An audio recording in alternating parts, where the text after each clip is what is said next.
Əziz tamaşaçılar, müğənni Ofelia Şabanovanın yeni imici. Okey, bu var. Bir dənə bunu buraxaq. Bir dənə sadə, bir dənə gülüşsüz. Təvəssümün, bir dənə Peşəkar komanda Ravin Əliyev Yüngül üzüzü biraz və tərpənir. onun komandası. Biraz da. Aynen belə yan çox az amma. Hərəkətin çox az. Düz qalsın, bədən Hə, tərpənsin. bədən. Amma hərəkət çox az. Ofelia Şabanovanın yeni imici. Zəhmət olsa başlayaq. Aha. İlk dəfə imicini dəyişdi. Əla. Qayda. Bəyəndinizmi? Çox gözəl olub məncə.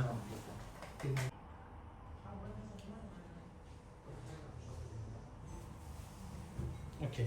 Şəkil çəkimdən sən. Ofelia Şabanova öz imicindən razıdırmı? Super, super. Pərviz super. Bir damcı öne gəlin çox az. Stop. Şəkillər çəkin. Pərviz. Stres Pərviz Mirzəyevin əl işi. Baxın dostlar. Onu bir də içəri sal. Vurmadım axı. Bu gözümə girir. Ha, bir dənə çox tərpənməyim, saçınız dağılmasın, bir dənə çəkək tez. Baxın. Pərviz. Verin pozda. Hə, Əllərinə sağlıq. Saçı sonra istədim. Orada saçları yola getdi, bir damcı onu bırakın orada. Hə, baxın buna. Bir damcı yan. Hər işdə yox, üzməndə. İşdə üzünüzü aradı, oradan dur. Ay sağ. Bir damcı boynunuzu bırakın. Yox, stop, süper. Değiştirmeyin.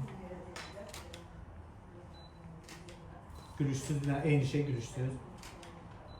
Okey, bir dənə gözünüzü yumaq. Okey, açın. Biraz üzü bura meyilləyin indi. Biraz sənə içəri.